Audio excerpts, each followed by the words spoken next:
Welcome to the Tech Egg. Don't get scrambled. Enjoy the video. You start by verifying essential permissions and opening the right app.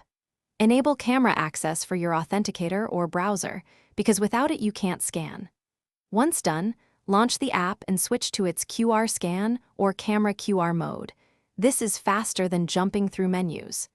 Make sure your account and any verification codes are handy in case the site asks for confirmation. Doing these first steps correctly prevents interruptions and lets you focus on scanning the Passkey QR. With the app ready, position the QR code within the on-screen frame and hold steady.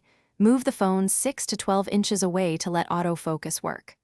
Once the scanner detects the code, it will parse the Passkey data automatically, so you don't need to tap repeatedly. After parsing, the app will display the account or relying party. Take a moment to confirm the account name and device prompt.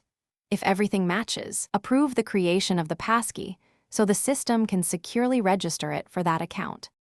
Finish by approving the prompt to save the generated Passkey. Verify whether it's stored locally or synced to your account so you know how to recover it later. Once saved, perform a quick sign-in test to confirm the Passkey works. If scanning fails, troubleshoot. Wipe the camera lens, add extra light, avoid reflections, or try the app's manual code entry. If problems persist, restart the app or phone and check camera permissions. This usually resolves common scanning issues quickly.